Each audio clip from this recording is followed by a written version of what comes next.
আল্লাহ রাব্বুল আলামিন কিয়ামতের দিন কিছু মানুষকে জিজ্ঞাসা করবে, আমার গোলাম, দুনিয়াতে আমি অভুক্ত ছিলাম, তুমি আমাকে খাবার দাও নাই। আমি বস্ত্রহীন ছিলাম, আমাকে তুমি বস্ত্র দাও নাই। আমি অসুস্থ ছিলাম, আমার সেবা শুশ্রূষা করো নাই। আমি পিপাসিত ছিলাম, আমাকে তোমরা পানি পান করাও নাই। এইবার ওই লোকগুলা বলবে, আল্লাহ, আপনার তো এগুলার কোনো কিছুর জরুরত নাই, এগুলার কোনো কিছুর প্রয়োজন নাই। যদি প্রয়োজন থাকতো, কাছে যদি পাইতাম তাও তো দিতাম। আল্লাহ তাআলা তখন বলবে, ও আমার গোলাম, দুনিয়ায় তোমার প্রতিবেশী অভুক্ত ছিল, খাবার দাও নাই, অভাবে ছিল, কাপড় দাও নাই, চিকিৎসা করাও নাই, অথচ তুমি সামর্থ্যবান ছিলা। তুমি যদি তাদেরকে খাবার দিতা, পানি দিতা, তাদের সেবা শুশ্রূষা করতা, এগুলা সব আমি আল্লাহ পেয়ে যাইতাম। কোরআনুল কারীম এবং হাদিসের মধ্যে নসিহতের অভাব নেই। আল্লাহ রাব্বুল আলামিন কোরআনুল কারীমের মধ্যে আমাদেরকে নসিহত করেছেন, রাসূলুল্লাহ সাল্লাল্লাহু আলাইহি ওয়াসাল্লাম নসিহত করেছেন। আমি আপনাদের সামনে যেই হাদিস থেকে একটু অংশ তিলাওয়াত করেছি, মূলত এই হাদিসটার মধ্যে আল্লাহর নবী আমাদের জন্য 5টি নসিহত করেছেন। কয়টি নসিহত? 5টি নসিহত করেছেন। রাসূল আকরাম সাল্লাল্লাহু আলাইহি ওয়াসাল্লাম সাহাবাদেরকে প্রতি নামাজের পরে সময় সুযোগ থাকলেই নসিহত করতেন, ওয়াজ করতেন।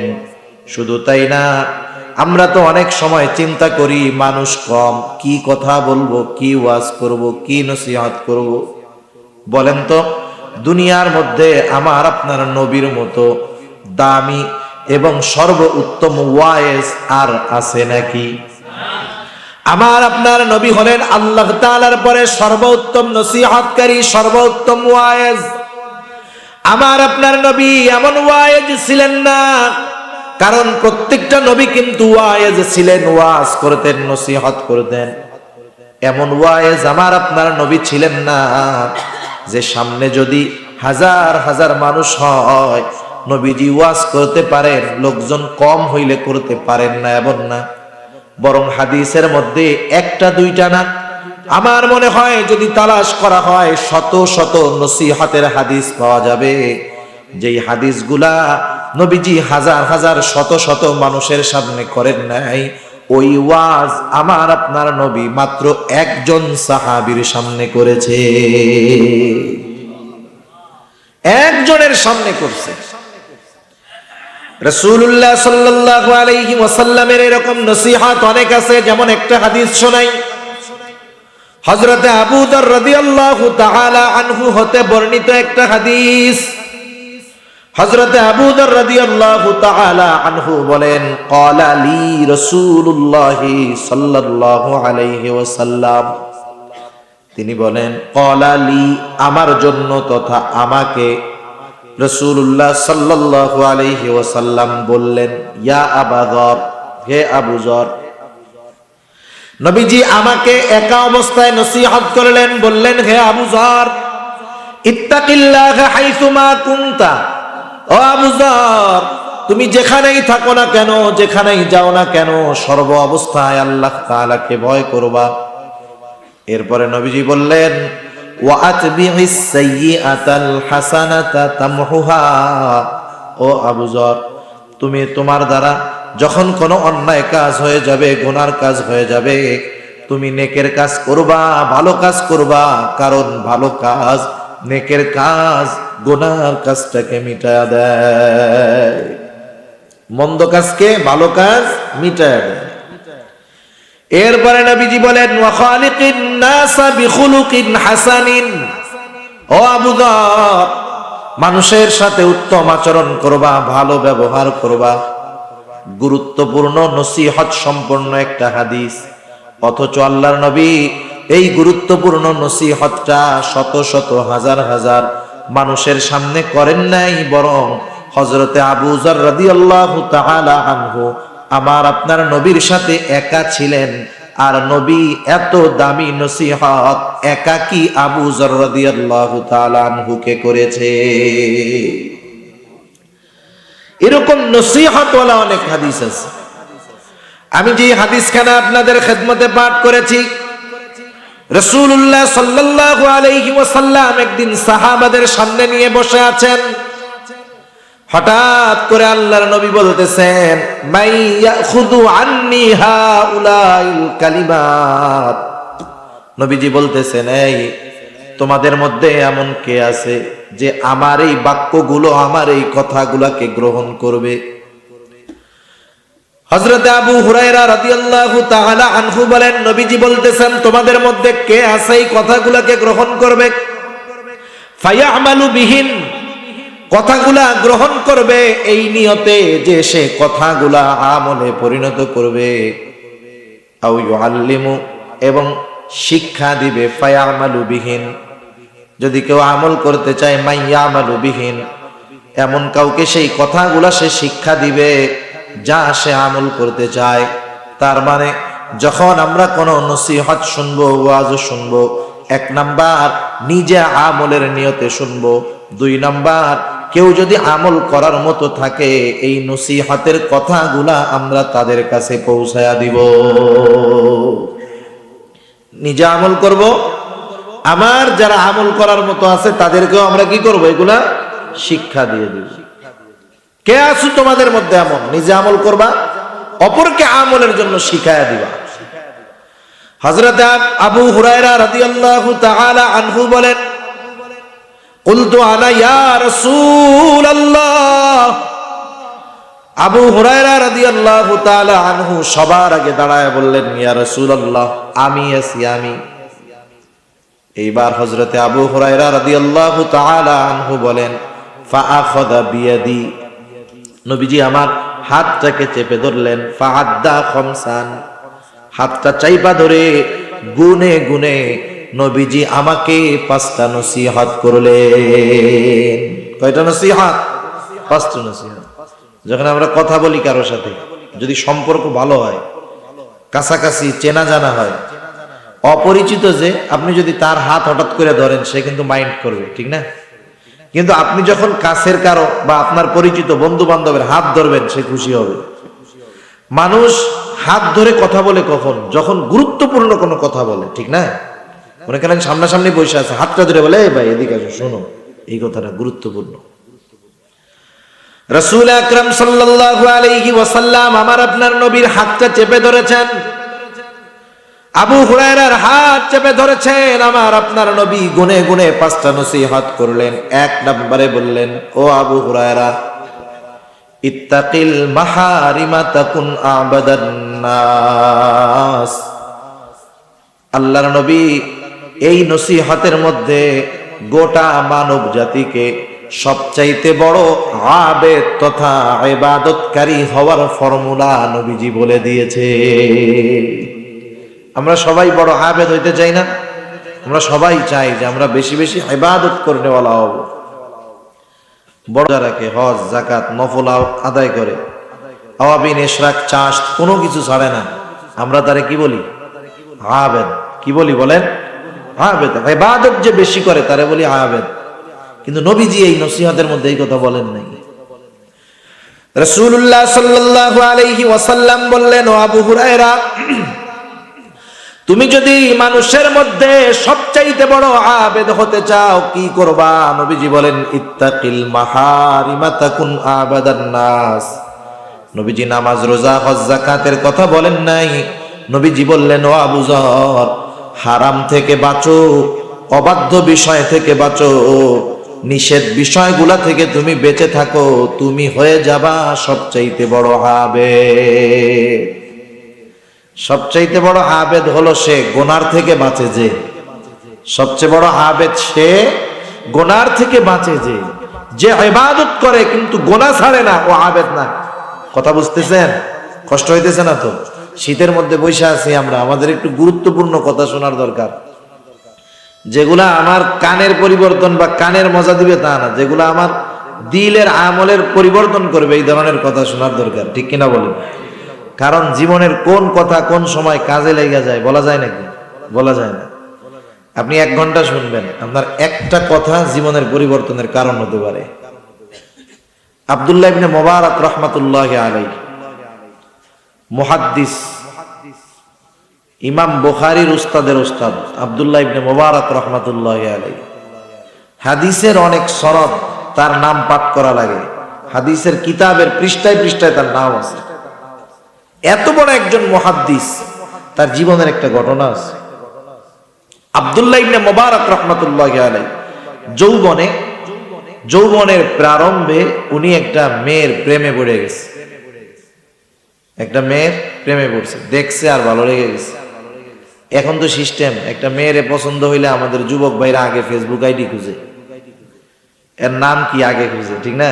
আগে খুঁজে এই নামটা জানতো কি, এরপরে ফেসবুকে সার্চ মারে, যখন দেখে যে ছবি আর ছবি মিলে গেছে, দোস্ত আইডি তো পেয়ে গেছি মাশাআল্লাহ। আব্দুল্লাহ ইবনে মুবারকের যুবক মানুষ দেখে পছন্দ হয়ে গেছে। উনি প্রথম জামানায় এরকম ব্যক্তি ছিলেন না, দু একদিন কথা হয়েছে, আর তখন তো মোবাইল নাই, যখন তখন কথা বলার, দেখার বা খোঁজ খবর নেওয়ার কোনো সুযোগও নাই। সামনাসামনি যতটুকু কথা অতটুকু দেখা, রানিং এ যতটুকু কথা দেখা। একদিন ওই মেয়েটা আব্দুল্লাহ ইবনে মুবারককে বলছে, আব্দুল্লাহ ইবনে মুবারক, তুমি অমুক দিন বিকাল বেলায় ওই জায়গায় আসবা, আমি তোমার সাথে ওই দিন লম্বা সময় গল্প করব। আকাঙ্ক্ষিত কেউ যদি আসতে চায়, তার সাথে কথা বলার যদি সুযোগ হয়, বিকাল 5টায় যাইতে বললে পাগলা তো যায় 3টার সময় বসে থাকবে, ঠিক না? না জানি যদি দেরি হয়ে যায়, আবার আগে আগে চলে গেছে। আব্দুল্লাহ ইবনে মুবারক দুপুরের পরে যে দাঁড়ায় আছে, সময় দেখতেছে, সময় যায় আর অপেক্ষার প্রহর বাড়ে, এই বুঝি আমার সাথে আমার প্রেয়সী দেখা করার জন্য আসবে। হায় হায়, বিকাল গড়িয়ে সন্ধ্যা, মেয়েটার আসার কোনো খবর নাই। সন্ধ্যা গড়িয়ে রাত হয়ে যায়, আসার কোনো খবর নাই। কিন্তু আব্দুল্লাহ ইবনে মুবারকের অন্তরের অবস্থা এমন যে হ্যাঁ আসবে, দেখি আর একটু অপেক্ষা করি, এই বুঝি আসে, এই বুঝি আসে, এই বুঝি আসে। এইভাবে একটু একটু করে অপেক্ষা করতে করতে একটা সময় রাত ফুরায় গেল, দিনের আলো ফুটে উঠলো, এখনো হুঁশ নাই। আব্দুল্লাহ ইবনে মুবারক একটা ঘোরের মধ্যে আছে। মুরব্বীরা যদি জিজ্ঞাসা করেন এরকম যে হুজুর কি বলেন, একটা লোক ঘোরের মধ্যে 5, 7, 8, 10 ঘন্টা কেমনে কাটায় দেয়, আমি বলবো আপনি আপনার সন্তান নাতি নাতকর যদি থাকে, মাশাআল্লাহ যদি ওয়াইফাই লাইন থাকে, তাকে একটা মোবাইল দিয়া বসায় দিবেন, সন্ধ্যা থেকে কোন সময় তার রাত কেটে যাবে সে টেরও পাবে না, ঠিক না? কারণ ওয়াইফাই না থাকলে তো এমবি শেষ হইলে লাইন শেষ। ওয়াইফাই যখন থাকবে ডিসকানেক্ট হওয়ার কোনো সম্ভাবনা নাই। ওরে আপনি মাগরিব থেকে বসায় দেন যে পাবজি নিয়ে যখন বসবে, এরকম আছে না নাই? এই গজব দেশটা খাইয়া দিতেছে, সাবধান। পাবজি এটা মানুষকে পাগল বানায় দিচ্ছে। যখন পাবজি ফ্রি ফায়ার প্রথম আসছে, আমি তো বুঝি না, মসজিদে গেছি মাগরিবের নামাজ পড়তে, যাওয়ার সময় দেখি একটা ছেলে 8-9 বছর বয়স হবে, ও মোবাইল দিয়া কি জানি করে। আমি গেছি মাগরিবের নামাজের পর, সন্ধ্যা সন্ধ্যা অন্ধকার, নামাজ পড়ে আসছি, ও দেয়ালের উপরে বৈশা তখনও আছে, কিন্তু অন্ধকারে খেয়াল করা যায়নি। ও গেমস খেলতেছে আর হঠাৎ বলে, এই ধর ধর ধর ধর, মার মার মার মার। আমি দৌড় দিয়ে ভাগছি, গেটের মধ্যে ঢুকে গেছি। আমার তো জানের উপরে কাইপে উঠছে। এই ভাই, এই সন্ধ্যার সময় যদি কেউ বলে ধর ধর ধর ধর ধর, মার মার মার মার মার, জান থাকবে? আমি চিন্তা করতেছি কি হইল। এরপরে আমি আবার একটু খোঁজ খবর নিয়ে জানলাম, এটা হলো পাবজি যখন খেলে বা ফ্রি ফায়ার খেলে, গ্রুপ আছে, গ্রুপ ভয়েস কানেক্ট থাকে, একজন আর একজনের বলে এই যে আছে, মার মার মার মার। এই পাবজি ধরায় দিবেন, ফ্রি ফায়ার ধরায় দিবেন, ফেসবুক যে চালায় ফেসবুক ধরায় দিবেন, ইউটিউব ধরায় দিবেন, দেখবেন যে ঘন্টার পর ঘন্টা না, ওর খালি খাওয়ানো লাগবে না, একটানা চলতে থাকবে। এটা একটা ঘোর।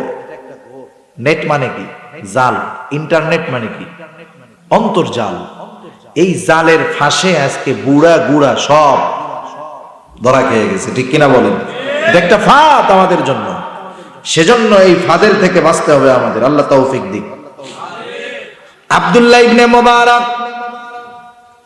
এবার সকাল বেলায় সূর্য উঠে গেছে, এখনো কোনো খবর নাই, দিনের আলো ফুটে উঠছে। এইবার আব্দুল্লাহ ইবনে মুবারকের পরিচিত একজন লোক ওই পাশ দিয়ে হেঁটে যায়। কাছে গিয়া গায়ে হাত দিয়া বলে, আব্দুল্লাহ ইবনে মুবারক, কি ব্যাপার, এই সাত সকালে কোন কারণে তুমি এই জায়গায়? এবার আব্দুল্লাহ ইবনে মুবারক ঘোর ফিরে আসছে, বলে, হায় রে, আমি তো এখানে সকালে আসি নাই, গতদিন বিকাল থেকে একটা জায়গায় অপেক্ষা করতে করতে, একজনের জন্য অপেক্ষা করতে করতে আমি রাত কাটায় দিয়েছি। লোকটা জিজ্ঞাসা করতেছে, তুমি কি জন্য এখানে রাত কাটাইলা? এবার আব্দুল্লাহ ইবনে মুবারক বলে, ভাই রে, গতদিন বিকাল বেলায় আমার সাথে একজন মেয়ের দেখা করার কথা ছিল, তার অপেক্ষায় কোন সময় রাত কেটে গেছে আমি টেরও পাই নাই। কিন্তু আফসোস, মেয়েটা আমাকে ধোঁকা দিয়েছে, আমার সাথে দেখা করতে আসে নাই। এইবার ওই লোকটা একটু বুজুর্গ প্রকৃতির ছিল, উনি বলতেছেন, নাহারে বোকা, একটা মেয়ের জন্য এতটা সময় শীতের মধ্যে তুমি দাঁড়ায় থাকলা, কিন্তু মেয়েটা তোমাকে ধোঁকা দিল। এর পুরা সময় নয়, কিছু সময় যদি তুমি আল্লাহর জন্য ব্যয় করতা, আল্লাহ রব্বুল আলামিন তোমাকে তার মোহাব্বতের তালিকায় নামটা লেখা দিত। এক কথা, জীবন ঘুরে গেছে। ভালোবাসা ভালোবাসাই আছে, কিন্তু ভালোবাসাটা মেয়ের দিকে যায় নাই। ওই ব্যক্তি একটা ধাক্কা দিছে, ভালোবাসা এবার আল্লাহর দিকে চলে গেছে। সুবহানাল্লাহ! কেমন ভালোবাসা, কেমন কবুল আল্লাহ তাআলা করছে। দুনিয়াতে যতদিন এই হাদিসের কিতাব থাকবে, আব্দুল্লাহ ইবনে মুবারকের নাম মুখে উচ্চারণ করা লাগবে। সুবহানাল্লাহ! সেজন্য জীবনের কোন কথায় পরিবর্তন আসে বলা যায়? বলা যায়। নবীজি নসিহত করলেন, ও আবু হুরায়রা, গুনার থেকে বেঁচে থাকো। ও আবু হুরায়রা, তুমি মানুষের মধ্যে সবচাইতে বড় আবেদ হয়ে যাবা, গুনার থেকে বেঁচে থাকো। গুনার থেকে বেঁচে থাকাটা কিন্তু জটিল একটা ব্যাপার, কারণ আমাদের সমাজে অনেক মানুষ আছে 5 ওয়াক্ত নামাজ পড়ে, নফল ইবাদতের অভাব নাই, আওয়াবিন, ইশরাক, চাষ, হজ করেছে হাজী সাহেব, কিন্তু বেপরদায় চলে, আছে না নাই? মনে রাখতে হবে, একটা বালতির মধ্যে পানি জমবে তখন ওই বালতির ছিদ্র বন্ধ হবে যখন। বালতি যত বড় হোক, ট্যাঙ্কি যত বড় হোক, যত বেশি পানি দেওয়া হোক, ওই ট্যাঙ্কির যদি ছোট্ট একটা ছিদ্র থাকে, ছোট্ট একটা ছিদ্র, পানি জমায় রাখলে আস্তে আস্তে 2 ঘন্টা, 5 ঘন্টা, 10 ঘন্টা লাগলেও এক সময় ট্যাঙ্কি থেকে পানি বের হয়ে যাবে, ট্যাঙ্কি খালি হয়ে যাবে। পানি বেশি, ছিদ্র ছোট, ইবাদত বেশি, গুনাহ ছোট। ওই বেশি ইবাদত ছোট গুনাহ নষ্ট করে দিতে পারে। সেজন্য আগে ছাড়তে হবে গুনাহ, গুনাহ আগে ছাড়তে হবে গুনাহ। গুনাহ ছেড়ে অনেক মানুষ সফল হয়ে গেছে, আল্লাহর দরবারে প্রিয় হয়ে গেছে গুনাহ ছাড়ার মাধ্যমে। রাসূলুল্লাহ সাল্লাল্লাহু আলাইহি ওয়াসাল্লাম হাদিসের মধ্যে বনি ইসরাইলের এক পাপীর ঘটনা বর্ণনা করেছেন। হাদিসের মধ্যে আসছে, বর্ণনাকারী বলেন, এই ব্যক্তির ঘটনা আল্লাহর নবী একবার দুইবার নয়, মাঝে মধ্যে বারবার বারবার আমাদের কাছে বর্ণনা করতেন। নবীজি বলেন, শোনো, বনি ইসরাইলের মধ্যে একটা জালেম ছিল। এই জালেম এমন কোন গুনাহ নাই যেটা সে করে নাই, এমন কোন গুনাহ নাই যেটা সে করে নাই। হাদিসের মধ্যে তার নাম আসছে কিফিল, কাফালাম কিফিল। এমন কোন গুনাহ নাই যে কিফিল করে নাই। একদিন এই কিফিল, তার কাছে একজন দরিদ্র অভাবী মহিলা আসছে কিছু পয়সা সাহায্যের জন্য, কিছু টাকা ধার নেওয়ার জন্য। জালেম কিফিলের কাছে আসছে, সুদের কারবারিও জালেম কিফিল করত। আসার পরে বলে, ও কিফিল, আমি বিপদে পড়েছি, আমাকে কিছু টাকা দিয়ে সহযোগিতা করো, কিছু টাকা ধার দাও।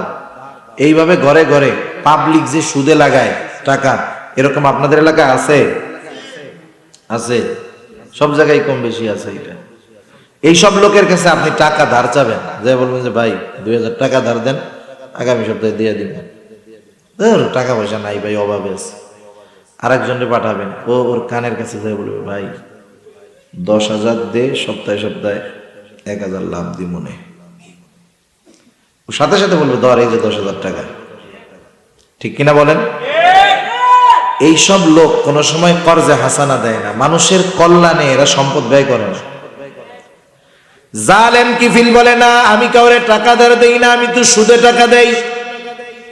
মহিলা বলে ও কিফিল, আমি যে তোমাকে সুদ দিব লাভ দিব এমন সামর্থ্য তো আমার নাই, তাইলে তো আর তোমার কাছে টাকা ধার চাইতে আসতাম না। জালেম কিফিল তো সর্বপ্রকার পাপের সাথে লিপ্ত ছিল। এইবার মহিলার চেহারার দিকে তাকায় দেখলো মহিলার চেহারাটা বড় সুন্দর, শয়তানে ওয়াসওয়াসা দেওয়া শুরু করলো। এইবার কিফিল বলে শোনো, সুদ দিতে পারবা না কোনো অসুবিধা নাই, কিন্তু নির্ধারিত দিনে তুমি আমার সাথে গোপন অভিসারে লিপ্ত হবা, যদি রাজি হও তাহলে টাকা পাবা। হাদিসের মধ্যে আসছে কাদাল ফাকির ওয়া ইয়াকুনা কুফরা, দারিদ্রতা মানুষকে কুফরি পর্যন্ত পৌঁছায়া দেয়। এটার বাস্তব প্রমাণ আজকে বাংলার বুকে অহরহ আছে। যেমন একেবারে উত্তর অঞ্চলগুলোর মধ্যে ওই কিছু জেলা আছে, লালমনিরহাট, পঞ্চগড়, রংপুরেরও কিছু এরিয়া এরকম আছে। মানুষেরা কিছু কিছু মানুষ এতটা গরিব, এতটা অভাবগ্রস্ত, শীতেও তাদের কষ্ট, গরমের সময়ও তাদের কষ্ট অভাব। এই মানুষগুলা, কিছু মানুষ ওই খ্রিস্টান মিশনারিরা তাদেরকে কিছু সম্পদ দেয়, তাদেরকে কিছু সেবা দেয়। ওই মানুষগুলা এই দুনিয়ার সম্পদ আর সেবার লোভে নিজের ঈমান তাদের কাছে বিক্রয় করে দেয়। এই মানুষগুলা অভাবের কারণে ঈমানকে ছেড়ে কুফরি গ্রহণ করছে, অভাবের কারণে। কিসের কারণে? অভাবের কারণে। অত দূর যাওয়ার দরকার নেই। রোহিঙ্গা ক্যাম্প আছে না আপনাদের উখিয়ার মধ্যে? 12-13 লক্ষ রোহিঙ্গা আছে আমাদের বাংলাদেশ। রোহিঙ্গা ক্যাম্পে ঢুকতে ওয়াইকং এক মাহফিলে একদিন যাচ্ছি, ঢোকার আগেই প্রথমেই বাম পাশে বেশ উঁচু পাহাড়ের উপরে স্পেশাল কিছু তাবু দেখা যায়, তাবু। আমার সাথে যিনি আমার নিয়ে যাচ্ছেন ওই এলাকার, উনি আমার কথায় কথায় বলতেছেন, হুজুর এখনের অবস্থা হলো এরকম, যারা রোহিঙ্গা আছে ওরা আমাদের চাইতে ভালো, আমাদের অবস্থা আরো বেশি খারাপ, ওরা আরামে আছে আরো। এই যে তাবুগুলো দেখতেছেন এটা হলো স্পেশাল ক্যাম্প। স্পেশাল ক্যাম্প মানে কি? তার মানে যেই মানুষগুলা এনজিওদের মাধ্যমে খ্রিস্টান ধর্ম গ্রহণ করে, তারা যত দুর্গম কষ্টের মধ্যে থাকুক না কেন তাদেরকে এই জায়গায় নিয়ে আসা হয়, সর্বপ্রকারের সুযোগ সুবিধা তাদেরকে দেওয়া হয়। শুধু তাই না, শিক্ষা বলেন সব দরকার, সব দিবে। খ্রিস্টান হইছেন খালি, প্রয়োজনে ওদের দেশে ওদেরকে পাঠায় দিবে। তাহলে দেখেন মানুষ স্বভাবের কারণে ঈমান ছেড়ে কুফরিকে গ্রহণ করে। আমার আপনার আশেপাশে অনেক মানুষ আছে অপরাধের সাথে জড়ায় গেছে, গুনার সাথে জড়ায় গেছে। কেউ চুরি করে, কেউ খারাপ পেশার সাথে জড়ায় গেছে। মনে রাখতে হবে, ইচ্ছা করে কেউ পাপের দিকে জড়ায় না, অপরাধের দিকে জড়ায় না। অনেক মানুষ কিন্তু অভাবের তাড়নায়ও গুনার পথ বেছে নেয়। খোঁজ নিয়ে দেখবেন অনেক চোর আছে, সে চুরি করতে চায় না, কিন্তু তার অভাব, তার পরিস্থিতি তাকে চুরি ছাড়তে দেয় না। অনেক মহিলারা আছে খারাপ পথে চলে গেছে, তারা ফিরে আসতে চায়, কিন্তু তারা অভাবের কারণে ফিরে আসতে পারে না। আমাদের আশেপাশে এরকম অনেক মানুষ আছে না নাই? কিন্তু আমরা কি করি? আমাদের দায়িত্ব কি ছিল? আমরা কি পারি জানেন? আমরা পারি যে আমার পাশের বাড়ির লোক যদি গুনাহ করে, অপরাধ করে, চুরি করে, আমরা 10 জন এক জায়গা বসে তার সমালোচনা করতে পারি। বলি কি, অমুকের ছেলে চোর, এটা একটা খারাপ মানুষ। কিন্তু আমার কি দায়িত্ব ছিল বলেন তো? আমরা তো সামর্থ্যবান, আমাদের কি দায়িত্ব ছিল? হাদিসে কুদসির ভিতরে আল্লাহ কি বলেন? আল্লাহ রাব্বুল আলামিন কিয়ামতের দিন কিছু মানুষকে জিজ্ঞাসা করবে, আমার গোলাম, দুনিয়াতে আমি অভুক্ত ছিলাম, তুমি আমাকে খাবার দাও নাই। আমি বস্ত্রহীন ছিলাম, আমাকে তুমি বস্ত্র দাও নাই। আমি অসুস্থ ছিলাম, আমার সেবা শুশ্রূষা করো নাই। আমি পিপাসিত ছিলাম, আমাকে তোমরা পানি পান করাও নাই। এইবার ওই লোকগুলা বলবে, আল্লাহ আপনার তো এগুলার কোনো কিছুর জরুরত নাই, এগুলার কোনো কিছুর প্রয়োজন নাই। যদি প্রয়োজন থাকতো, কাছে যদি পাইতাম তাও তো দিতাম। আল্লাহ তাআলা তখন বলবে, ও আমার গোলাম, দুনিয়ায় তোমার প্রতিবেশী অভুক্ত ছিল, খাবার দাও নাই, অভাবে ছিল, কাপড় দাও নাই, চিকিৎসা করাও নাই, অথচ তুমি সামর্থ্যবান ছিলা। তুমি যদি তাদেরকে খাবার দিতা, পানি দিতা, তাদের সেবা শুশ্রূষা করতা, এগুলা সব আমি আল্লাহ পেয়ে যাইতাম। আমি সচ্ছল মানুষ, আমার কোন প্রতিবেশী অসচ্ছলতার কারণে যদি গুনার সাথে জড়িয়ে যায়, গুনার কারণে কিয়ামতে আল্লাহর আদালতে দাঁড়াইতে হবে না? আরে মিয়া, পাপীর 10 দিন, মালিকের 1 দিন।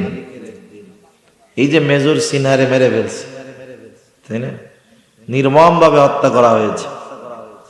যারা পাপ করছে, পাপের শের পুড়ে গেছে। পাপের শের কি হয়ে গেছে? পুড়ে গেছে। একটা বোতলে যখন পানি ভরে যায়, আপনি যদি বোতলে পানি দেন, গ্লাসে ভরে গেলে গ্লাসে পানি ঢাললে ওই পানি আর গ্লাসের মধ্যে থাকে না, ওটা উগরায়ে পড়ে যায়, ঠিক কিনা বলেন? ওদের পাপের শের পুড়ে গেছে। নিরীহ মানুষের উপরে জুলুম করতে করতে এমন পর্যায়ে গেছে যে আল্লাহ সহ্য করেনি। আজকে এক ঐতিহাসিক রায় হয়েছে, ঠিক কিনা বলেন? এখনো কার্যকর হয় নাই। আমরা দোয়া করি এটা যেন কার্যকর হয়, এবার বাংলাদেশের জন্য একটা নিদর্শন হয়ে থাকে, ঠিক কিনা বলেন? ওই দিন কিয়ামতের ময়দানে এই অপরাধী আল্লাহর কাঠগড়ায় দাঁড়াবে। আমি আপনি যদি মনে করি ও তো অপরাধ করছে, ও দাঁড়াবে, তাতে আমার কি? না না না, আমাকে আল্লাহ তাআলা সামর্থ্য দিয়েছিল, কিন্তু আমার সামর্থ্য দ্বারা আমি তাকে অন্যায় থেকে ফিরাই নাই, সাহায্য করি নাই। যেহেতু সে অপরাধী হওয়ার পেছনে আমি দায়ী, আমার সমাজের মানুষ দায়ী, অবশ্যই অবশ্যই ওই অপরাধীর সাথে তার সমাজের মানুষগুলাকেও আল্লাহর কাঠগড়ায় দাঁড়াতে হবে। জটিল এক বিষয়, প্রতিবেশীর বিষয় জটিল এক বিষয়। ও অভাবে অপরাধ করতেছে, ধরা পড়তে হবে আমার আপনার। তাইলে সমালোচনা বাদ দিয়ে কি করব? মনে করেন আপনাদের এলাকায় 100 ঘর আছে, 100 ঘর আছে, একটা ঘরের লোক চোর। বলেন তো, একজন চোরের জন্য এই 100 ঘরের মানুষের আরামের ঘুম হবে? জোরে বলেন, ঘুম হবে? চিন্তা করবে কার কোন দিন মুরগি নিয়ে যায়, কার লাইট নিয়ে যায়, কার এইটা নিয়ে যায়, টেনশন থাকবে না? যদি আপনারা একটু নিশ্চিন্তে ঘুমাইতে চান, এই 100 ঘরের মানুষ 500 টাকা করে দিয়া, 50,000 টাকা দিয়ে ওরে একটা ইজি বাইক কিনে দিয়ে বলেন যে দেখ, আল্লাহর দোহাই আর চুরি টুরি করিস না, অটো চালায় বেড়া, হালাল পথে খা, আল্লাহ তাআলা বরকত দিবে। আমরা যদি একটু সম্মিলিত ভাবে এই খারাপ মানুষ যারা অভাবের কারণে গুনার দিকে যাচ্ছে, আমরা যদি একটু তাদেরকে সহযোগিতা করি, বলেন সমাজ থেকে এই ধরনের অনেক পাপীদের পাপ দূর করা সম্ভব। সেজন্য আমরা তাদেরকে সহযোগিতা করব, গুনার থেকে জানি ফিরতে পারে। যে কথার থেকে আমরা গিয়েছি, ওই যে মহিলা দারিদ্রতার কারণে, অভাবের কারণে জালেম কিফিলের কাছে স্বীকার গেল, রাজি হলো যে হ্যাঁ, তোমার সাথে আমি জেনায় লিপ্ত হব, তার বিনিময়ে হলো আমাকে অর্থটা দাও, সম্পদ দাও। কারণ মহিলা প্রয়োজনের কাছে হেরে গেছে, টাকার দরকার, কোথায় পাবে আর? এবার নির্ধারিত দিন জালেম কিফিল হাজির হয়ে গেল। জালেম কিফিল জেনা করার জন্য প্রস্তুত। দুনিয়ার কেউ দেখে না, বাধা দেওয়ার কেউ নাই। এবার মহিলার একেবারে কাছে চলে গেছে জালেম কিফিল, কিন্তু মহিলা কাঁপতেছে, থরথর করে কাঁপতেছে। মহিলার চোখে মুখে একটা ভীতি, আতঙ্কিতর একটা ছোঁয়া, ভীতি স্পষ্টভাবে দেখা যায়। জালেম কিফিল তো একটা আগ্রহ নিয়ে, একটা মনোভাব নিয়ে তার দিকে অগ্রসর হলো, কিন্তু মহিলার ওই অবস্থা। এবার বলে, কিরে মহিলা, কাঁপো কেন? আমি কি তোমাকে এই কাজে বাধ্য করেছি নাকি? তুমি তো শর্ত মেনে আমার কাছ থেকে টাকা নিয়েছো, আমি তো তোমাকে জোর করি নাই, তাইলে তুমি কেন কাঁপতেছো? কেন তুমি ভয় পাইতেছো? এবার মহিলা বলে, কিফিল রে, আমার এই ভয়ের কারণ, আমি আমার এই দেহ দিয়ে আজ পর্যন্ত এইরকম কোন পাপের সাথে লিপ্ত হই নাই, গুনাহ করি নাই। ও কিফিল, অভাবের কারণে তোমার কাছ থেকে অর্থ নিয়েছিলাম, তোমার শর্তে রাজি হতে বাধ্য হয়েছিলাম রে কিফিল। আমার তো বড় ভয় হয়, আজ রাতে আমি যদি তোমার সাথে জেনায় লিপ্ত হই, গুনাহে লিপ্ত হই, আর যদি মারা যাই, কিয়ামতের দিন আল্লাহ রাব্বুল আলামিনের সামনে আমি একজন জেনাকারী হিসাবে উপস্থিত হব। আমি কান্না করতেছি ওই ভয়, আল্লাহর ভয়। জালেম কিফিল এবার চিন্তা করে, আহারে আমি তো জিন্দেগিতে কোনো গুনাহ নাই যেটা করি নাই, আর এই মহিলা বাধ্য হয়ে একটা গুনাহ করবে, তাও তার মধ্যে কত ভয় কত চিন্তা। এতটুকু কথা জালেম কিফিলের জীবনের পথটাকে ঘুরাইয়া দিল। জালেম কিফিল ওই অবস্থা থেকে উঠে দাঁড়ায় গেল, জামা কাপড় গায়ে দিয়ে বলে, মহিলা যা, আমি তোকে ওই 60 দিরহাম ধার দিয়েছিল, 60 দিরহাম, ওটা তোকে আমি সদকা করে দিলাম, মাফ করে দিলাম। আর শুনে রাখ, আগামী দিন থেকে আমি আর গুনাহ করব না, তাওবা করলাম। একটা গুনার থেকে ফিরে তাওবা করে জালেম কিফিল বাড়িতে চলে গেল। রাসূলুল্লাহ সাল্লাল্লাহু আলাইহি ওয়াসাল্লাম বলেন, ঘটনাক্রমে ওই দিন রাত্রে জালেম কিফিল মারা গেল। এলাকায় যদি কোনো জালেম মারা যায়, সবাই ইন্না লিল্লাহ বলে না, কিছু মাজলুম আছে ওই জালেমের মৃত্যুতে আলহামদুলিল্লাহ পাঠ করে। ঠিক না? জালেম মরলে সবাই ইন্না লিল্লাহ কয় না, কয় আলহামদুলিল্লাহ, ওইটা আরো আগে মরলে ভালো হইতো। ঠিক না? জালেম কিফিল মারা গেছে, সবাই আনন্দ মিছিল করতেছে, জালেম কিফিল মারা গেছে। আল্লাহ রাব্বুল আলামিন, জালেম কিফিল ছিল কিন্তু এখন তো জালেম নাই, কারণ সে তওবা করছে, গুনার থেকে ফিরে আসছে, আল্লাহর মহব্বতের গোলাম হয়ে গেছে। আল্লাহ তাআলার পক্ষ থেকে কিফিলের দরজার উপরে লিখে দেওয়া হয়েছে, তোমরা কিফিলকে জালেম বলো না, আল্লাহ তাআলা কিফিলকে ক্ষমা করে দিয়েছে। দেখুন, একটি গুনার থেকে ফিরে আসা, তার সারা জিন্দেগির গুনাহগুলা মাফ হওয়ার কারণ হলো আল্লাহর মহব্বতের পাত্র হয়ে গেল, আল্লাহ তাআলার ক্ষমার ঘোষণা পেয়ে গেল। সেজন্য আমি আপনি যদি বড় আবেদ হতে চাই, নামাজ রোজা হজ যাকাত করব, কোনো অসুবিধা নাই, করতেই হবে। কিন্তু সবচাইতে গুরুত্বপূর্ণ বিষয় হলো যেটা, আমাকে আপনাকে গুনার থেকে বেঁচে থাকতে হবে। সকল ধরনের গুনাহ, অঙ্গ প্রত্যঙ্গের গুনাহ, অন্তরের গুনাহ, সব ধরনের গুনাহ থেকে বাঁচতে হবে। রাসূলুল্লাহ সাল্লাল্লাহু আলাইহি ওয়াসাল্লাম একদিন মসজিদের মধ্যে বসে আছেন। মুসনাদে আহমদের মধ্যে বর্ণনাটা আসছে, বেশ কয়েকটা বর্ণনা আসছে। একদিন আল্লাহর নবী মসজিদের মধ্যে বসা, ফজরের নামাজের সময়। হঠাৎ নবীজি বলতেছে, শোনো, এখন যেই ব্যক্তি দরজা দিয়ে প্রবেশ করবে সে জান্নাতি। নবীজি ঘোষণা দিলেন, এখন যেই ব্যক্তি দরজা দিয়ে প্রবেশ করবে সে জান্নাতি। নবীজি কোনো ঘোষণা দ্বীনের ব্যাপারে নিজের থেকে দেন না, যতক্ষণ না আল্লাহ রব্বুল আলামিনের পক্ষ থেকে দিক নির্দেশনা না আসে। এ কথা আল্লাহ তাআলাই বলেন, ওয়ামা ইয়ানতিকু আনিল হাওয়া ইন হুয়া ইল্লা ওয়াহয়ুন ইউহা। নবীজি নিজে থেকে কিছু বলেন না, নবীজি যা বলেন তা হলো কি? ওহী। তার মানে ওই ব্যক্তি যে জান্নাতি, আল্লাহর পক্ষ থেকে জিবরাইল আলাইহিস সালাম আইসা আমার আপনার নবীরে বলছে যে এখন যে ঢুকবে সে জান্নাতি। এই ঘোষণা দেওয়ার সাথে সাথে সবার নজর দরজার দিকে, কে আসতেছে, কোন ব্যক্তি এটা, সবার নজর একদিকে। সবাই তাকায় দেখে একজন মানুষ মসজিদের মধ্যে ঢুকতেছে, তার বাম হাতে স্যান্ডেল আর দাড়ি দিয়ে পানি পড়তেছে। বোঝা যায় যে মাত্র ওযু করে সে মসজিদের মধ্যে ঢুকলো। যাই হোক, ওই দিনকার অবস্থা গেল। আবার পরের দিন ফজরের নামাজের পূর্ব মুহূর্তে রাসূলুল্লাহ সাল্লাল্লাহু আলাইহি ওয়াসাল্লাম বলেন, এখন যেই ব্যক্তি দরজা দিয়ে ঢুকবে সে জান্নাতি। সবার নজর আবার দরজার দিকে, সবাই তাকায় দেখে আজকেও ওই ব্যক্তি প্রবেশ করেছে গতদিন যে প্রবেশ করেছিল। আজকেও অবস্থা একরকম, বাম হাতে জুতা আর দাড়ি দিয়ে এখনো পানি পড়তেছে, তার মানে ওযু করে ঢুকছে। আবার পরের দিন সবাই মসজিদের মধ্যে বসা, আল্লাহর নবী বলতেছেন, এখন যেই ব্যক্তি দরজা দিয়ে ঢুকবে সে জান্নাতি। সবার নজর দরজার দিক, কে সেই সৌভাগ্যবান ব্যক্তি? তাকায় দেখে গত 2 দিন যে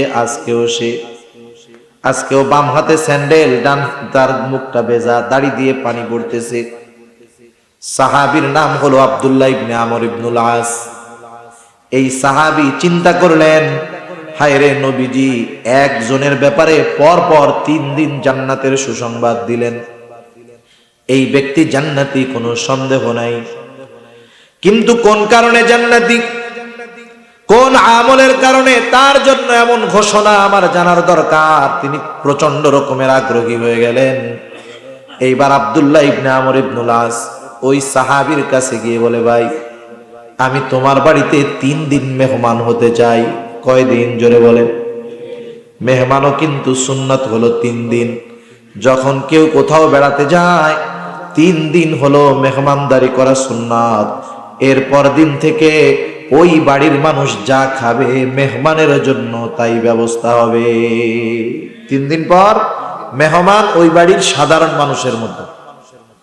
আমাকে মেহমানরা কি করে, যদি কোনো জায়গায় এসে 7 দিন 8 দিন 10 দিন 15 দিন থাকে, প্রত্যেক দিন খাইতে পারুক আর না পারুক, খাইতে পারুক আর না পারুক, মুরগার ঠ্যাং না দিলে যায় বদনাম শুরু করে, ঠিক কিনা বলেন?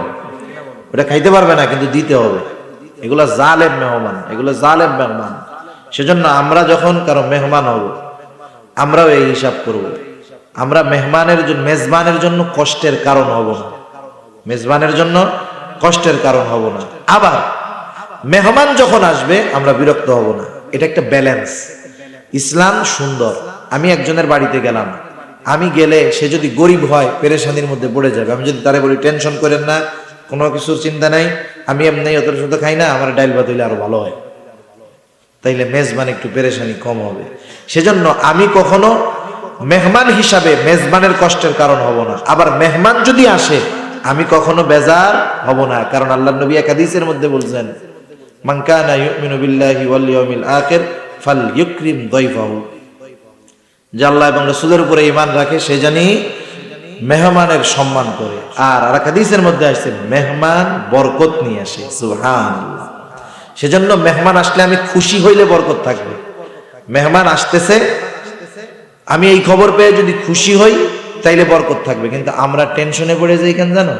কারণ যেই মেহমান আসতেছে ওই মেহমানের খাওয়ানে একটু কম পড়লে আমার অবস্থা খারাপ বানায় ফেলে। এই জন্য আমরা টেনশনে পড়ে যাই। সেজন্য মেহমান হিসাবে কষ্টের কারণ হব না কারো। কোন কথা থেকে গেলাম?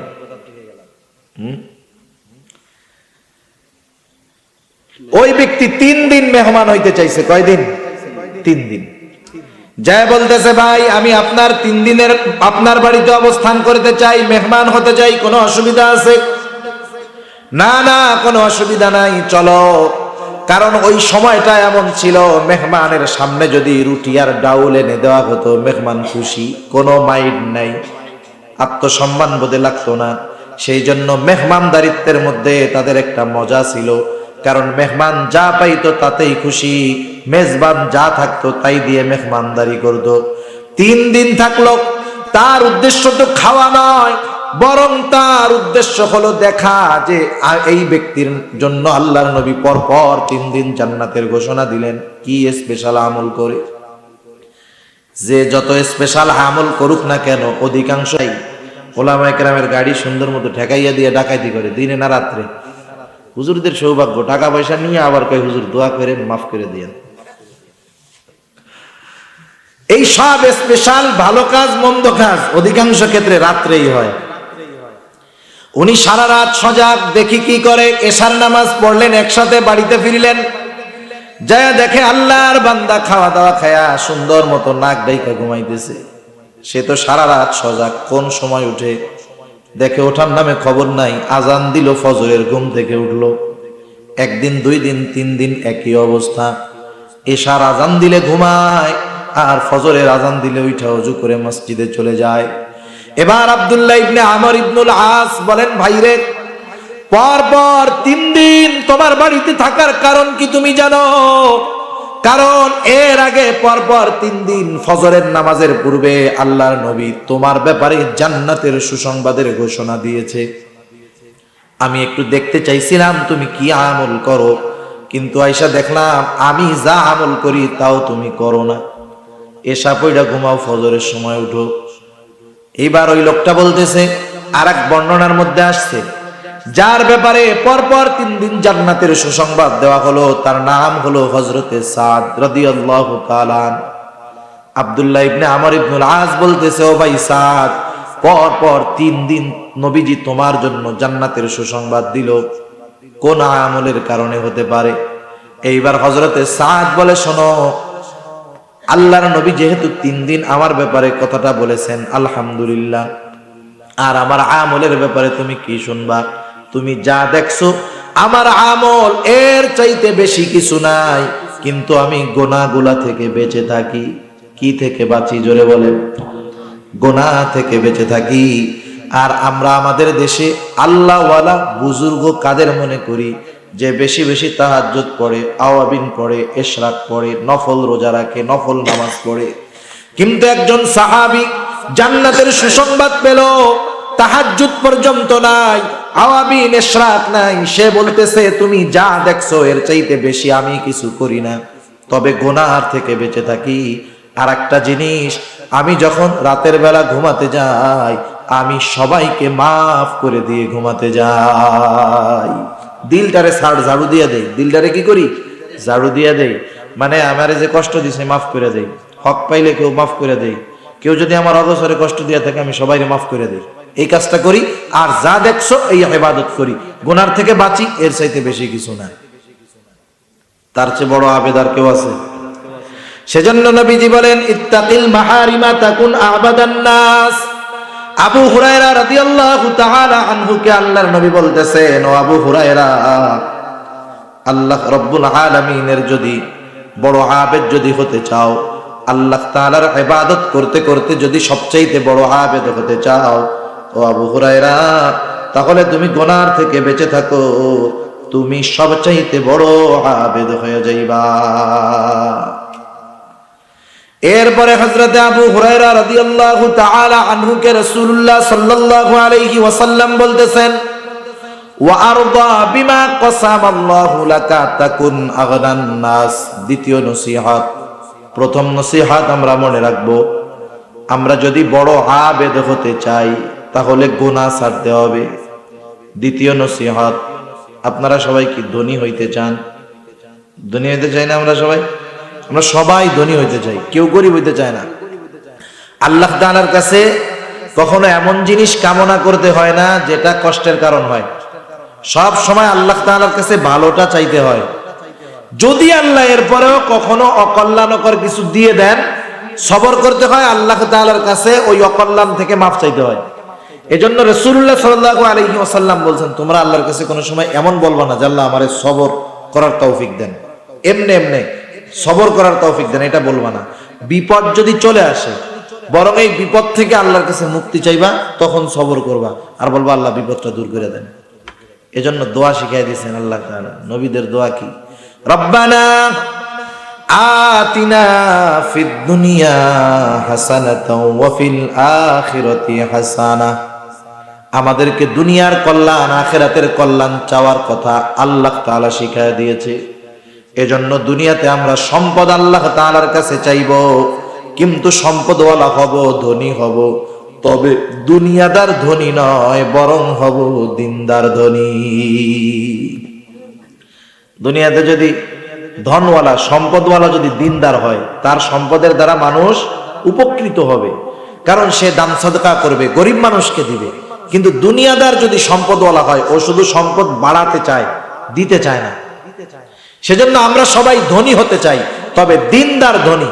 কারা কারা চাই? একটু হাত উঁচা করি তো, নারায়ে তাকবীর। আমরা সবাই ধনী হইতে চাই, হাত নামাই। দিনদার ধনী হইতে চাই, দিলওয়ালা ধনী হইতে চাই। এখন কে বড় ধনী? রাসূলুল্লাহ সাল্লাল্লাহু আলাইহি ওয়াসাল্লাম জানায় দেন, টাকা যার বেশি সে যে বড় ধনী তা নয়, বরং যার চাহিদা নাই সে ধনী, যার চাহিদা বেশি সে কখনো ধনী হতে পারে না। এজন্য নবীজি বলেন, ওয়া আরদা বিমা কাসামাল্লাহু লাকা তাকুন আগনান নাস। ও আবু হুরায়রা, আল্লাহ তাআলা তোমার জন্য যা নির্ধারণ করে রাখছেন, দুনিয়াতে আমি কতটুকু পাবো, আপনি কতটুকু পাবেন, পরিশ্রমের মাধ্যমে হোক আর পরিশ্রম ছাড়া হোক, সব কিছু নির্ধারণ করে রাখছেন কে? জোরে বলেন কে? আল্লাহ তাআলা নির্ধারণ করে রাখছেন। সেজন্য আমরা তাকদিরে বিশ্বাস করি বিদায় আমাদের টেনশন কম। মনে করেন যারা তাকদীর বিশ্বাস করে না, যারা মনে করে পরিশ্রমের মাধ্যমেই সব কিছু হয়, সফলতা আসে, এরা অনেক সময় ডিপ্রেশনে ভুগে। আর মুমিন একটা জিনিসের জন্য চেষ্টা করে, যখন সে না পায় তখন কি বলে বলেন তো? চেষ্টা তো করছিলাম, তকদিরে নেই। ঠিক কিনা বলেন? আমি চেষ্টা করছি, আল্লাহ দেয় নাই, যাক আল্লাহ লেখে নাই তাই পাই নাই, সব টেনশন মুহূর্তের মধ্যে শেষ। আর যে তাকদিরে বিশ্বাস করে না, ও কি করবে জানেন? হায় রে, চেষ্টা করলাম, এই পথে না করে ওই পথে করলে ভালো হইতো, ওই দিক না করে ওই জায়গায় গেলে ভালো হইতো, এর কাছে না যায় ওর কাছে গেলে ভালো হইতো। ও চিন্তায় চিন্তায় ডিপ্রেশনে এক সময় ওরা আত্মহত্যা করে বসে। ইউরোপ আমেরিকায় যারা আছে, এসব এলাকায় আত্মহত্যার প্রবণতা বেশি। জাপানে কত প্রযুক্তি, সারা দুনিয়ার প্রযুক্তি দিয়ে, জাপানের প্রযুক্তিগুলা, টেকনোলজিগুলা দুনিয়ার মধ্যে সবচাইতে সুপার। জাপানি প্রযুক্তি, জাপানি পার্টস বা জাপানের যেই আবিষ্কারগুলো আছে দুনিয়ার মধ্যে 1 নম্বরে তারা, কিন্তু আত্মহত্যার দিক দিয়ে টপ ক্লাস আছে। শুধু তাই না, স্পেশাল জঙ্গল বানায় রাখছে যে আত্মহত্যা করবি ডিপ্রেশন থেকে মুক্তি পাওয়ার জন্য। বিভিন্ন দেশে আছে সরকারিভাবে বৈধভাবে আবেদন করে যে আমি আত্মহত্যা করতে চাই। ইসলামে এগুলা কখনো গ্রহণযোগ্য নয়। আত্মহত্যা করতে চাই, ও আবেদন করে প্রথম, সরকার থেকে ওর আবেদন গ্রহণ করে বলে তুই কি কারেন্টের শর্ট খেয়ে মরবি, নাকি সুবনি খেয়ে মরবি, নাকি কোপ খেয়ে মরবি, না গুলি খেয়ে মরবি। অপশন থাকে, ওইবার অপশন দেয় যে আমি গলায় দড়ি নিয়ে মরতে চাই। রাষ্ট্রীয়ভাবে এভাবে বাহিনী করা আছে, তারা ওরে সুন্দর মতো গলায় দড়ি দিয়ে মেরে ফেলে। ইসলামে এ ধরনের কোনো কিছু সুযোগ নাই, বৈধতা নাই। কেন তারা করে? এই গবেষণা তারা করছে। এই যে কিছুদিন আগে এক যন্ত্র আবিষ্কার হয়েছে, শুনছেন হয়তো আপনারা, মেশিনের মধ্যে দিবে 1 মিনিটে কষ্টবিহীন মৃত্যু হবে। শুনছেন না অনেকে? দেখাও হয়ে গেছে ইউটিউবের কল্যাণে, মাশাআল্লাহ। এখন দেখেন, আমার প্রশ্ন হইল এইটার মধ্যে কে মরলো, আর মরার পরে কে বললো যে আমি এই মেশিনে মরছি, আমার একটুও কষ্ট হয় নাই? এরকম খবরটা দিল কে? মানে মরলে কষ্ট হয় না, এটা তো এই খবরটা দিবে কে? যে ওইটাতে মরতে পারছে, ঠিক না? তাইলে মরার পরে যে এই মেশিনে মরলে যে কষ্ট হয় না, এই খবরটা ওদের দিল কে? এটা আমি বুঝতে পারলাম না। সাকরাতুল মাউত হবেই, মৃত্যুর যন্ত্রণা হবেই, কোনো সন্দেহ নাই। সেজন্য এই ডিপ্রেশনের কারণে মানুষ জানি সহজে মরতে পারে, নিজেরে মারতে পারে, এগুলো ইউরোপ আমেরিকা আবিষ্কার করতেছে। কেন? কারণ এরা তাকদীরে বিশ্বাস করে না, এরা ডিপ্রেশনে ভুগে, টেনশনে ভুগে, যার কারণে এরা নিজেরা আত্মহত্যা করে বেশি। কিন্তু মুসলমানদের জন্য কত সুন্দর, চেষ্টা করছে পায় নাই, সর্বশেষ বলে আল্লাহ আমি চেষ্টা করেছি, তুমি দাও নাই, তাকদীরে নাই তাই পায় নাই। এজন্য আমরা যখন যতটুকু পাই ততটুকুতেই সন্তুষ্ট থাকব। কারণ কি? যতটুকু পেয়েছি অতটুকু আমার জন্য নির্ধারণ করেছে কে? সেজন্য নবীজি বলেন ওয়ারদা বিমা কসামাল্লাহু লাক, আল্লাহ তাআলা তোমার জন্য যতটুকু নির্ধারণ করেছে তুমি তার উপরে সন্তুষ্ট থাকো। মনে করেন একজন লোকের একতলা বাড়ি আছে, সুন্দর বাড়ি, ভেতরে দামি টাইলস করা, একতলা বাড়ি। এখন ওর প্রতিবেশী পাশেই বিশাল বড় 20 তলা একটা বিল্ডিং করে ফেললো। বলেন তো, এই একতলা বাড়িটা যত সুন্দর হোক না কেন, এই একতলা বিল্ডিং এর মধ্যে যত দামি ডেকোরেশন থাকুক না কেন, ও যদি ওই একতলা বাড়ির ছাদের উপরে গিয়া 20 তলার দিকে তাকায়, কি মনে হবে বলেন তো? 20 তলার সামনে ওনার একতলা পাবলিক টয়লেটের মতো মনে হবে, ঠিক না? ও চিন্তা করবে কি হইলো রে, 20 তলা আমার একতলা। এই যে তার যে চাহিদা, চাহিদা বাড়ছে না? চাহিদা বাড়ছে। কেন বাড়ছে?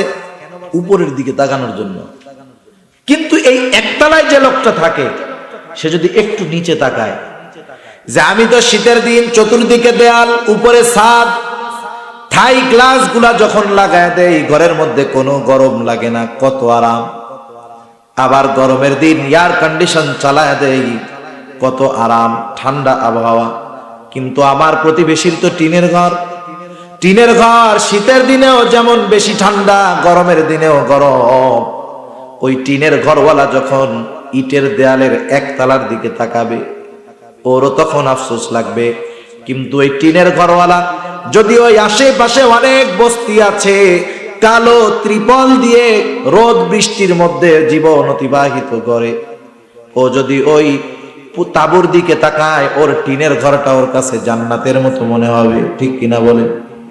আবার ওই তাঁবুওয়ালা, একচালা ঘরওয়ালা, সে যদি আরেকটু নিচে তাকায়, যে ঢাকা শহরে দেখলাম রাস্তার পাশে ফুটপাতে রাতের বেলায় শীতের দিনে গায়ে দেওয়ার জন্য কোনো কম্বল নাই, নিজের লুঙ্গির একটা অংশ গায়ের মধ্যে দেয়, আর একটা অংশ দিয়ে লজ্জাস্থান ঢাকে।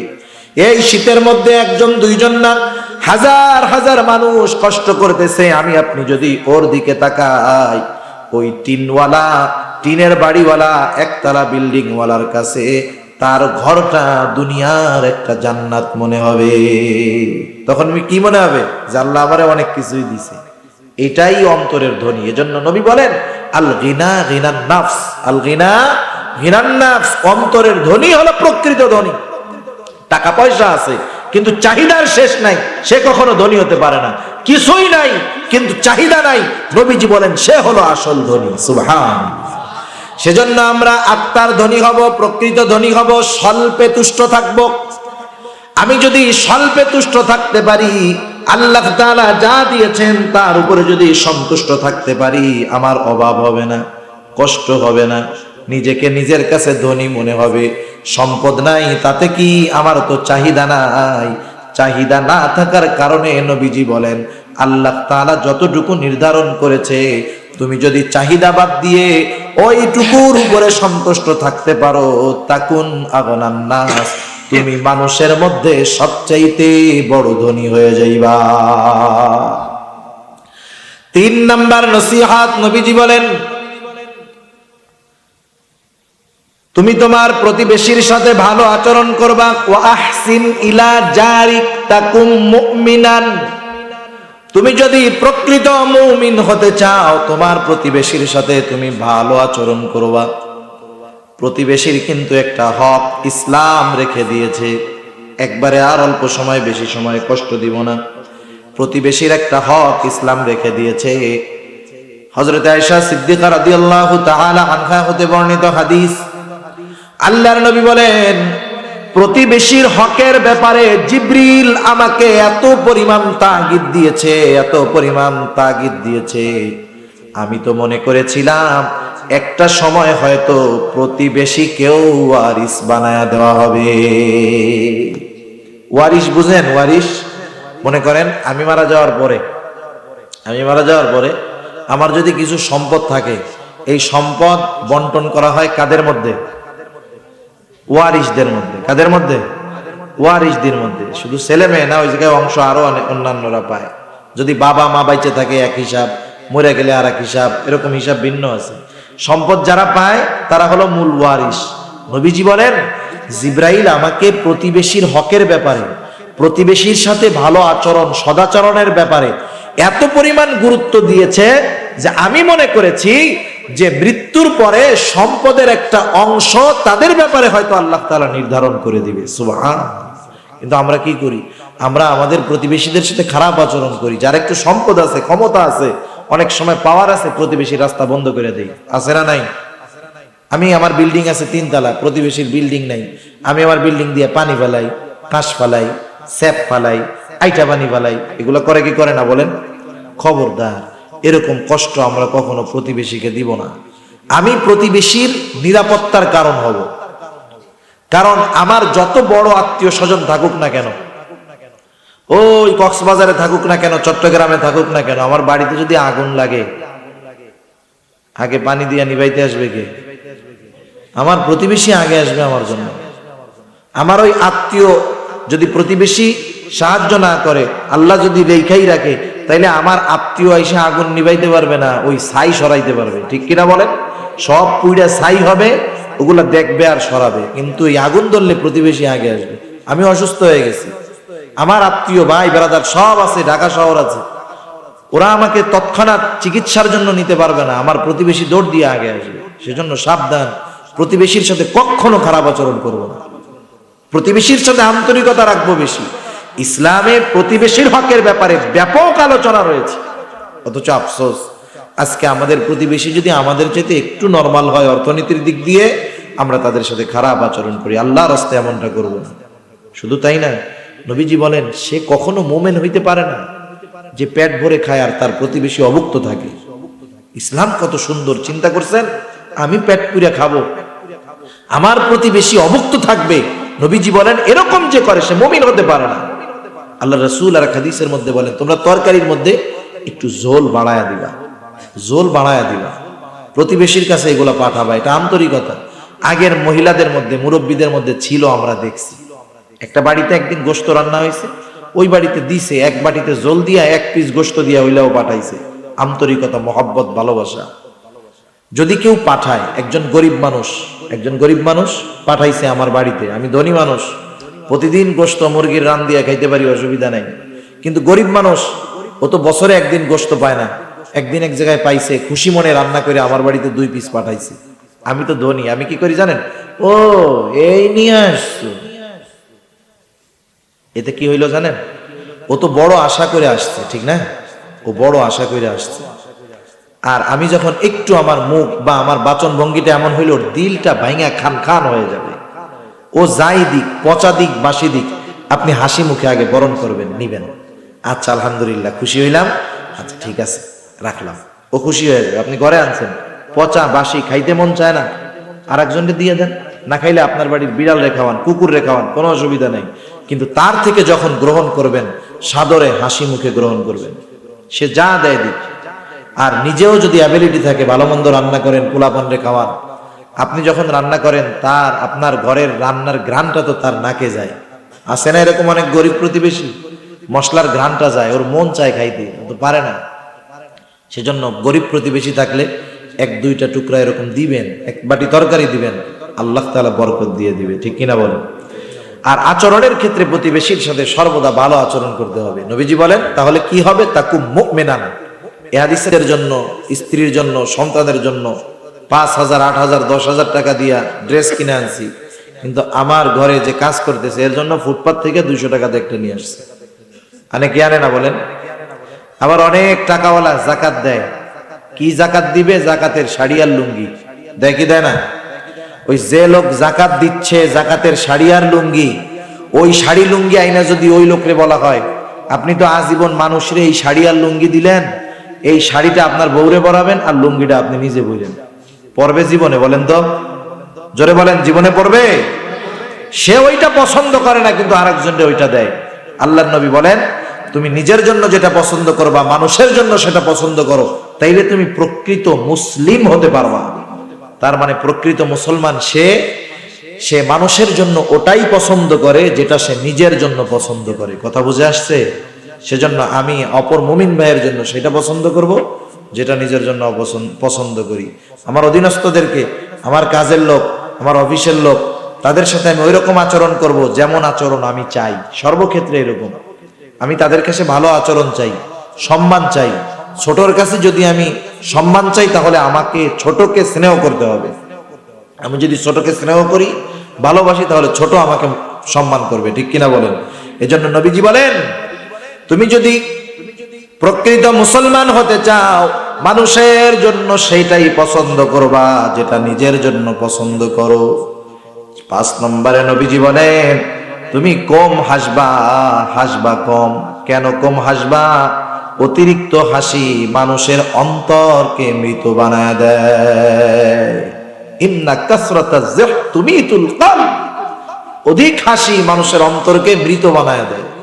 তখন এই অন্তর দিয়ে আর কান্না আসে না। মা বাপ মরলেও চোখ দিয়া পানি পড়ে না, ভাই মরলেও চোখ দিয়া পানি পড়ে না, গুনার কারণে চোখ দিয়া পানি পড়ে না, আল্লাহর কাছে মোনাজাতের সময় চোখ দিয়ে পানি পড়ে না। এমন লোক আছে না নাই? অভাব নেই সমাজে। সেজন্য হাসতে হবে কম, কাঁদতে হবে বেশি। আল্লাহ তাআলা বলেন ফালইয়াদহাকু কলিলাও ওয়ালিয়াবকু কাসীরা। তোমরা হাসো কম, কাঁদো বেশি। সাহাবায়ে কেরাম জান্নাতের সুসংবাদ পেয়ে গেছে। হযরত ওসমান গনি রাদিয়াল্লাহু তাআলা জান্নাতের সুসংবাদ পেয়েছে। কেমন ঘোষণা? একটা ঘটনা বলে আলোচনা শেষ করে দেব ওসমান রাদিয়াল্লাহু তাআলা আনহু সম্পর্কে। নবীজি মক্কা থেকে মদিনায় গেছে। কষ্ট হইতেছে আপনাদের? আমার কষ্ট হইতেছে, ঠান্ডা লাগতেছে অল্প সময়। আর একটা গল্প ঘটনা বলে শেষ করে দেই। নবীজি মক্কা থেকে মদিনায় গেছেন। মদিনায় যাওয়ার পরে এখন তো সব জায়গায় পানির প্রয়োজন হইলে আমরা ডিপ টিউবওয়েল বসাইয়া পানি পাই, কিন্তু মরুভূমির দেশ, যে কোনো জায়গায় পানি পাওয়া যায় না। কুয়া খনন করা হয়। আল্লাহর কুদরত দেখবেন, আপনার বাড়িতে আপনি টিউবওয়েল দিছেন, 120 ফিট দিছেন, একেবারে পরিষ্কার স্বচ্ছ আয়রন মুক্ত আর্সেনিক মুক্ত পানি।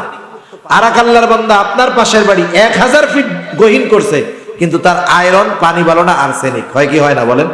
পাশাপাশি। এটা আল্লাহর এক কুদরত। মদিনায় কয়েকটা কুয়া ছিল, পানির কুয়া, কিন্তু সব পানি পান করা যাইতো না, কিছুটা ছিল নুনতা, খাওয়ার অনুপযুক্ত। মিষ্টি পানির একটা কুয়া ছিল, এটার মালিক ছিল ইয়াহুদি। মুসলমানদের উপরে তো ওদের আবার বড় হিংসা, কারণ শেষ নবী ওদের বংশে আসে নাই, এই হিংসায় তো ওরা জ্বলে পড়ে শেষ। যখন মক্কা থেকে মদিনায় সাহাবারা গেছে, খাবারের পানির কষ্ট, খাবারের পানির সংকট, ইহুদি মুসলমানদেরকে পানি নিতে দেয় না, মুসলমানদের পানির কষ্ট। রাসূলুল্লাহ সাল্লাল্লাহু আলাইহি ওয়াসাল্লাম বললেন, নবীজির কাছে খবর দেওয়া হলো, ইয়া রাসূলুল্লাহ, আমরা তো পানির কষ্টে আছি, লবণাক্ত পানি পান করে অনেকে অসুস্থ হয়ে যায়। ইয়া রাসূলুল্লাহ, খাবার উপযুক্ত যেই পানি, ওই পানির কুয়ার মালিক হলো একজন ইহুদি, মুসলমানদেরকে পানি দেয় না, মুসলমানেরা বড় কষ্টে আছে। নবীজি বললেন, এই তোমাদের মধ্যে কে আছো, ইহুদির কাছ থেকে পানির কুয়াটা কিনে মুসলমানদের পানির কষ্ট দূর করে দিবা? নবীজি বলছেন, সাথে সাথে সবাই তৈয়ার। অপর দিক দিয়া ওই ইহুদির কাছে খবর চলে গেল, মুহাম্মদুর রাসূলুল্লাহ সাল্লাল্লাহু আলাইহি ওয়াসাল্লাম এমন ঘোষণা দিয়েছে। এই ঘোষণা যখন গেছে, ইহুদি চিন্তা করছে, কাম সারা, আমার কুয়ার তো এখন ডিমান্ড হয়ে গেছে, ঠিক না? দাম বেড়ে গেছে এখন। ওই যে দেখেন না, করোনা যখন প্রথম শুরু হয়েছে, করোনার প্রথমে ওয়াজ ছিল কি? শারীরিক দূরত্ব আর মাস্ক আর হাত ধোয়া। শারীরিক দূরত্বটা তো মাশাআল্লাহ টাকা ছাড়া হয়, কিন্তু হাত ধোয়া, মাস্ক, এটা তো টাকা লাগবে, ঠিক না? 200 টাকা লিটারের স্যাভলন 1000 টাকা দিয়ে পাওয়া যায় না। স্যাভলনের লিটার 220 টাকা, 1000 টাকা দিয়ে স্যাভলন পাওয়া যায় না। একটু খালি গল্প উঠাই দিছে। মাস্কের বাক্স ইসের দোকানে, ফার্মেসির দোকানে এক কোনায় পড়ে থাকতো, ইন্দুরে খেয়ে ফেলছে এক কোনা, মানে বেচা কেনাই হয় না। যেই করোনা হয়েছে, ওই মাস্ক 8 আনা করে কিনা ছিল, 30 টাকা করে বেচছে, ঠিক কিনা বলেন? চাহিদা বাড়ছে, মার্কেটিং হয়েছে, এখন ওটার দাম বেড়ে গেছে। ইহুদির কাছে এক একজন টাকা নিয়ে যায়, বলে, ইহুদি কুয়া বিক্রি করবা? বলে, হ্যাঁ করব। কুয়ার দাম যদি 100 টাকা হয়, বলে 1 লাখ টাকা। কে কিনবে? কেউ পারে না কিনতে। ইহুদি দাম চায় বৈশা আছে, আকাশচুম্বী দাম, মন চাইলেও কেউ কিনতে পারে না। হযরতে ওসমান রাদিয়াল্লাহু তাআলা একটা উপাধি তার হলো গনি, সম্পদওয়ালা। উসমান রাদিয়াল্লাহু তাআলা আনহুর কাছে খবর পৌঁছাইল, নবীজি ঘোষণা দিয়েছেন, মুসলমানদের মধ্যে কে আছো, ইহুদির কাছ থেকে ওই কুয়াটা কিনে মুসলমানদের পানির কষ্ট দূর করে দিবা? হযরত ওসমান গনি রাদিয়াল্লাহু তাআলা আনহু চলে গেছে। সবাই কিনতে ব্যর্থ, কারণ 10 টাকার জিনিস যদি 10,000 টাকা চায়, কে কিনবে? ওসমান গনি রাদিয়াল্লাহু তাআলা আনহু, আরে গনি তো আসলেও গনি, আল্লাহ তাআলা কত সম্পদওয়ালা বানিয়েছিলেন তাকে, সেদিকে আমি যাব না। শুধু সম্পদের দিক দিয়েই তিনি গনি, ধনী ছিলেন তা নয়, আল্লাহ তাআলা তাদেরকে সম্পদ এবং মন উভয় দিক দিয়ে আল্লাহ ধনী বানায় দিয়েছে। উনি যাইয়া ইহুদির কাছে ব্ল্যাঙ্ক চেক দিছে। ব্ল্যাঙ্ক চেক বুঝেন? ব্ল্যাঙ্ক চেক, তুই কত লিখতে পারবি বল, সেই কয় টাকা তোরে দেওয়া হবে। Blank cheque. ইহুদি যা চাইছে তাই দিয়ে কুয়া উনি কিনছেন, কিনে মুসলমানদের জন্য কুয়া ওপেন করে দিছে। নবীজির কাছে খবর পৌঁছাইল, ইয়া রাসূলুল্লাহ, আনন্দের সংবাদ, আনন্দের সংবাদ, মুসলমানদের পানির কষ্ট দূর হয়ে গেছে, এখন আর পানির কোনো কষ্ট নাই। নবীজি বললেন, কিভাবে? ঘটনা শোনানো হলো নবীকে, ইয়া রাসূলুল্লাহ, ইহুদির কাছ থেকে আপনার জামাতা জিন্নুরাইন হযরতে ওসমান রাদিয়াল্লাহু তাআলা আনহু কুয়া কিনে মুসলমানদের জন্য ওয়াকফ করে দিয়েছে, ওপেন করে দিয়েছে। নবীজি কি বলছেন জানেন? উপস্থিত সব সাহাবারা তখন ওখানে উপস্থিত। নবীজি বলতেছে, তোমরা শোনো, ওসমান তো টাকা দিয়ে ইহুদির কাছ থেকে কুয়া কিনে নাই, ওসমান কুয়া কিনার মাধ্যমে আল্লাহ তাআলার কাছ থেকে জান্নাত কিনে নিয়েছে। এই ওসমান গনি রাদিয়াল্লাহু তাআলা কানতে কানতে জীবনটা শেষ। কবর দেখলে কানতেন। জিজ্ঞাসা করা হইতো, আপনার ব্যাপারে যেই ঘোষণা নবী দিয়েছেন, জান্নাতের সুসংবাদপ্রাপ্ত স্পেশাল 10 জনের একজন আপনি, এছাড়াও স্পেশাল আপনার নামে এমন ঘোষণার পরে আপনি কেন কান্না করেন? হযরত ওসমান রাদিয়াল্লাহু তাআলা আনহু বলতেন, জান্নাতের সুসংবাদ পাইলাম, কিন্তু এই কবরে আমার সাথে কেমন আচরণ করা হবে এটা তো আমি জানি না। এই মানুষগুলার পরিস্থিতি এই, অথচ আর আমরা বর্তমান দুনিয়া খেল তামাশা, হাসি ফুর্তি, আড্ডা, গুনার দিকে এমন ভাবে দৌড়াইতেছি। আল্লাহ তাআলা বলেন, ওয়াসারিহু ইলা মাগফিরাতিম মির রাব্বিকুম ওয়া জান্নাতিন আরদুহাস সামাওয়াতি ওয়াল আরদ। আল্লাহ তাআলা বলে, আমার গোলামেরা আমার দিকে ছুটে আয়, সেদিকে ছোট, ক্ষমার দিকে ছুটে আয়, আমার দয়ার দিকে ছুটে আয়, ওই জান্নাতের দিকে ছুটে আয় যে জান্নাতের পরিধি কমপক্ষে আসমান জমিনের সমান। অথচ দেখেন আমরা গুনার দিকে ছুটতেছি। আল্লাহ ক্ষমার দিকে ছুটতে বলে, আমরা গুনার দিকে ছুটতেছি। সুতরাং আমরা অতিরিক্ত হাসাহাসির মধ্যে যাব না, এটা কল্পকে নরম শক্ত বানায় দেয়। তখন কান্না আসে না, অনুতপ্ত হওয়ার অভ্যাসটা চলে যায়, দিলটা কঠোর হয়ে যায়। সেজন্য হাসবো, হাসা মানা না, আবার হাসতে হবে। আল্লাহ রাসূল যেভাবে হাসছেন, আল্লাহ রাসূল কিভাবে তাবাসসুম, মুস্কি হাসি দিতে হবে, মুস্কি হাসি হবে, অট্ট হাসি হবে না। এটাও আল্লাহ রাসূলের সুন্নাত। হাসি দিব, মুস্কি হাসি। এই 5টা নসিহত। কয়টা নসিহত?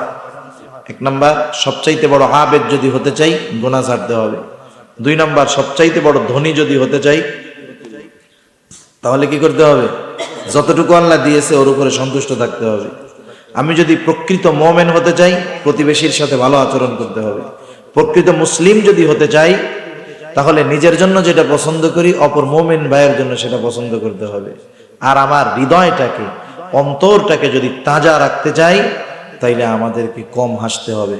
আল্লাহ সুবহানাহু ওয়া তাআলা আমাদেরকে আল্লাহর নবীর এই নসিহতগুলোর উপরে আমল করবার তৌফিক দান করুক। সবাই বলি আমিন। ওয়া আখিরু দাওয়ানা আনিল হামদুলিল্লাহি রাব্বিল আলামিন। আসসালামু আলাইকুম ওয়া রাহমাতুল্লাহি ওয়া বারাকাতুহু।